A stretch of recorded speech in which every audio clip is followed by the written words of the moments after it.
In this presentation, we will discuss the expectations of the Geographic Information Systems Specialist position.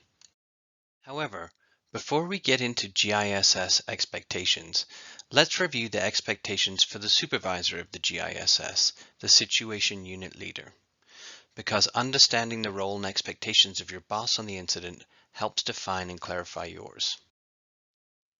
A GISS can expect a good SITL to provide clear expectations, provide a product list and print count, approve map and feature edits, review and approve map exports and AGOL shared content, disseminate intel from operations personnel, provide support to meet workspace requirements, and ask you what you need to be successful. Additionally, they will monitor work-rest scheduling for GISSs, manage requests to create reasonable workloads, use General Message Form 213 or another tracking method to document map requests, provide the big picture to help you anticipate needs, track length of assignment, and order replacements. Many SITLs are not qualified to be a GISS or can get very busy with other duties. If this is the case, the SITL should assign a lead GISS. Suggest this if you believe the situation warrants it. In turn, a SITL expects a GISS will work within ICS, be competent with GIS technology and tools, use technology appropriately, download GPS or mobile mapping data, provide clear communication, and provide reasonable time estimates for processing and production. Additionally, a GISS should also follow directions and not improvise. In other words, do not pursue alternative ideas without SITL approval. The GISS also should not interpret data on their own. They should use standard symbology, create accurate usable maps on time, anticipate needs, provide supply requests in a timely manner, and organize documentation for transition.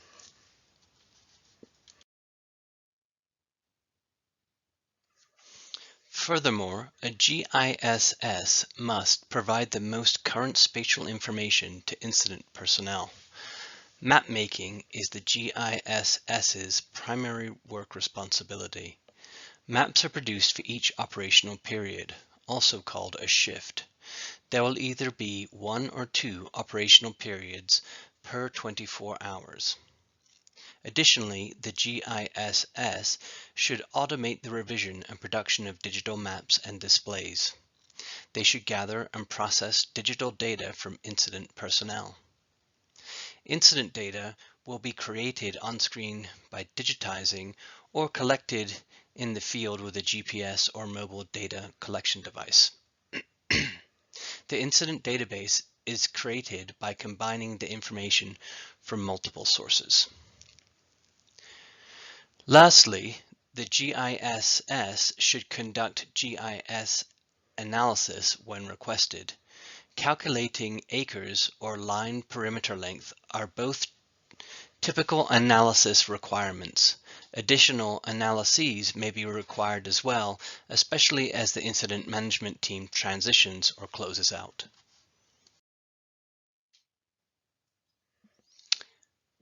What is a lead GISS or a GISS lead?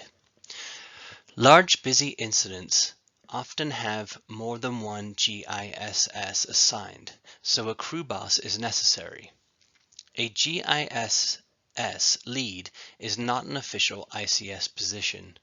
In other words, you can't complete a task book to become a GISS lead. There are no protocols in determining who the lead GISS will be.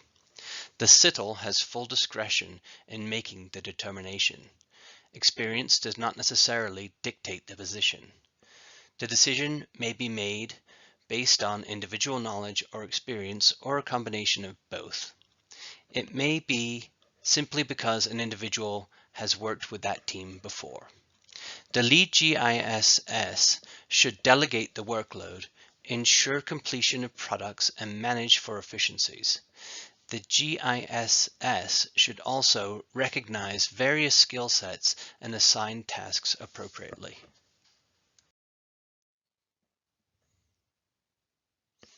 What is a team-attached lead GISS?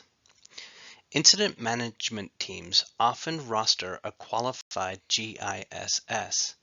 This person is considered attached to the team, as opposed to a freelance GISS. When teams have an attached GISS, that person will generally act as the GISS lead for the incident the team is assigned to.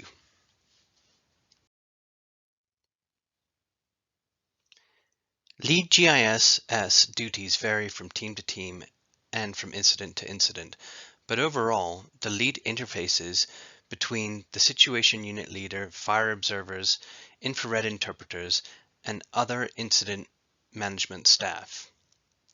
Furthermore, they may coordinate with local units and cooperators to acquire additional GIS data. Additionally, they may manage GPS units, mobile devices, and be involved with other data collection efforts, or they may be free to make non-standard or primary maps. One important duty of the lead GISS is to instill consistency in all map development.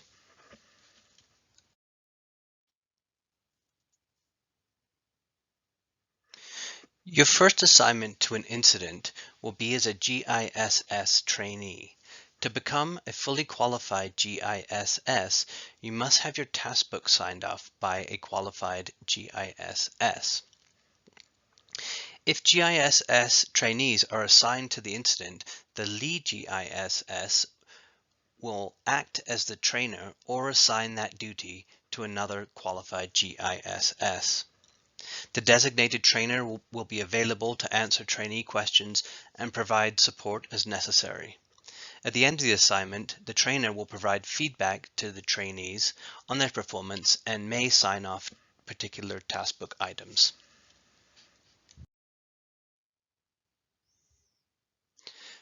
To review the lesson, I went over the expectations of both the Situation Unit Leader and the Geographic Information System Specialist.